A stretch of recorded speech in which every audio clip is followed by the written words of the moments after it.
pada umumnya mengikat hati selalu dimulai dari kesediaan untuk mendengar dan memahami. Jadi ini mungkin kita bisa mulai dari, atau kalau kemudian kita merasa ya ada kesalahan kita di masa lalu, ya kesediaan kita untuk mengakui kesalahan dan meminta maaf kepada anak kita.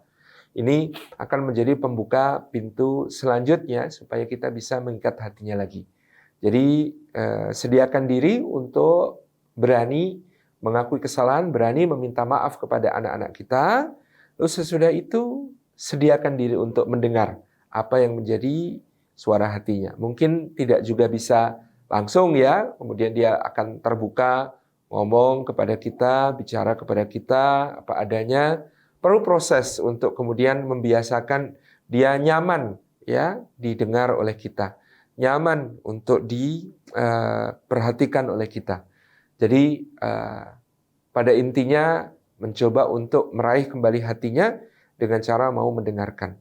Ketika kita sudah merasa dia mau didengarkan oleh kita, maka kita berusaha keras, jangan memotong pembicaraan, jangan kemudian kita menginterupsi, apalagi kita ngejudge ya, menghakimi apa yang sedang diceritakannya, apalagi kemudian kita sok tahu menasihatinya sebelum dia minta masukan ataupun feedback. Ini kita hindari dulu. Yang terpenting dia nyaman. Target saya sering mengatakan kepada orang tua yang memiliki anak pra-remaja hingga remaja adalah target utama kita. Anak ini kalau ada apa-apa pertama-tama ceritanya sama kita, sama orang tua. Itu aja deh.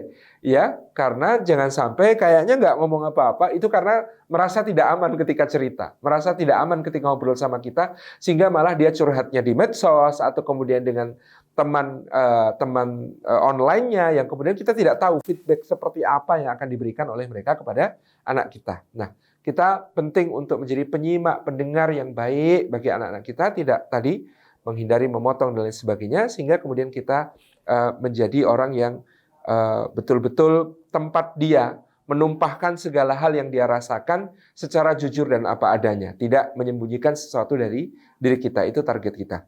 Yang berikutnya adalah get involved atau terlibatlah dalam apa yang menarik bagi dia. Jadi anak kita tuh senangnya apa sekarang, itu dulu yang kita jadikan sebagai jalan kita untuk masuk kembali ke hatinya. Mohon maaf, mungkin ada anak-anak pra-remajanya, ayah bunda sekalian yang sudah seneng Korea-Koreaan, K-pop idol gitu ya, terus dengan girl band atau boy band gitu ya. Mau tidak mau, kita harus kemudian tahu juga tentang itu. Ya, anaknya cewek mengidolakan Max Changmin atau kemudian mengidolakan Jungkook gitu ya. Kita harus tahu ini siapa sih gitu ya. Ini siapa sih? Paling tidak Google ada Wikipedia, ada apa deh gitu yang bisa kemudian menjawab keingintahuan kita. Minimal kalau kita diajak ngobrol sama anak kita ini, kita tahu oh maksudnya itu. Sehingga nanti ketika kita memberikan satu feedback kepada dia, itu kita terlebih dahulu bisa iya sih ganteng.